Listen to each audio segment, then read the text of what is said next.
Hi guys, it's beginning to feel like Christmas. I've been helping my dad hang some Christmas lights and getting some decorations out, which has gotten me in the Christmas spirit. So I was inspired to make a Santa Claus set that includes a Santa hat, fingerless gloves, and a scarf. So let me show you how I put all of this together, starting with the Santa hat, the easiest piece. So to start, we'll just make a basic tube with 80 rows red, 80 rows white, and then 80 rows red again. So I'm going to go through this pretty quick, but I went ahead and folded the tube in half, matching the wrong sides together, and I'll just cinch the ends closed and then add a couple of stitches to hold everything in place. This is just your basic beanie, just a very long beanie. So once I've buried those tails, I'm going to add a yarn pom-pom. I just take one of the tails on one side of center and the other on the other side and just tie a bow. Now let's look at the fingerless gloves. You'll need to make 2 tubes, starting with waste yarn, 3 rows of white, 32 rows of red, 3 rows of white, and ending with waste yarn. And remember, you need to make 2 of these. So I'm going to go through this pretty quick as well. This is your basic slip stitch on the ends, and we'll do this to both ends and remove the waste yarn. When you're done removing the waste yarn, I'm just going to do a simple knot to secure the 2 tails. Then starting with one end, I'm going to measure down about 1.5 inches and place a stitch marker. Then I'll measure down 7 stitches from there and place another stitch marker. Now I'll begin seaming at the one end, just using a mattress stitch, and I do have a video that shows you in detail how to do this. And I'll just seam down with that end tail until I reach that first stitch marker. That first stitch marker is the beginning of your thumb opening, starting at the top of your glove.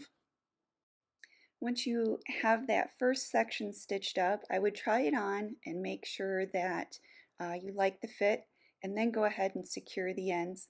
I didn't try it on until after, but I've made several of these. Now when I get to the other side, I'm going to start with my white tail again, but then I'm going to switch over to some red. My tail isn't long enough, and I'd rather seam the rest of this with matching red. Verify that your column of stitches is the same end to end, and then start seaming.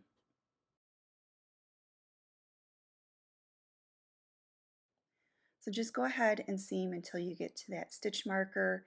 When you're happy with how it fits, you can go ahead and secure those tails.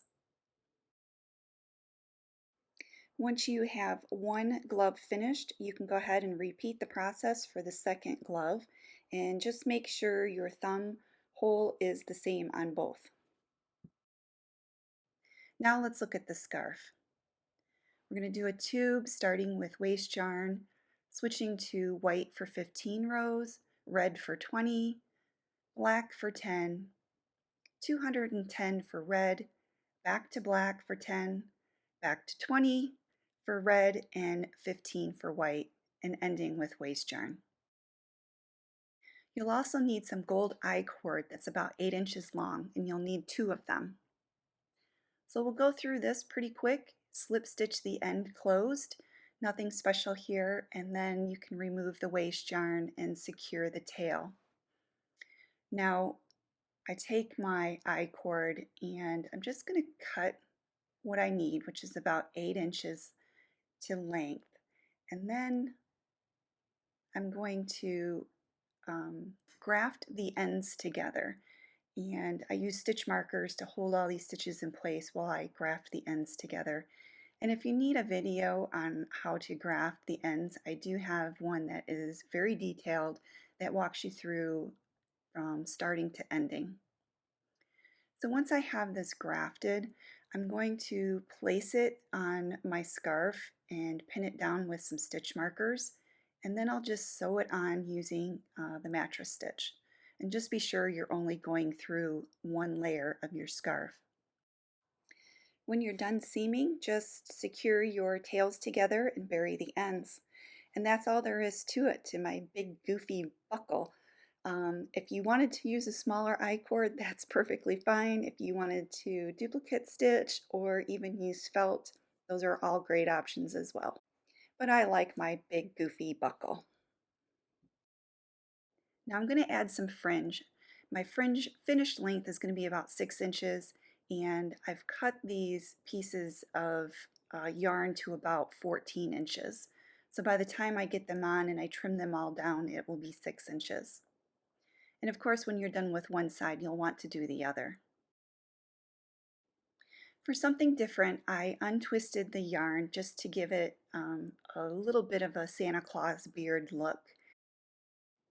And that's it. So take a look at the links below for a free printable along with links to some of the technique videos.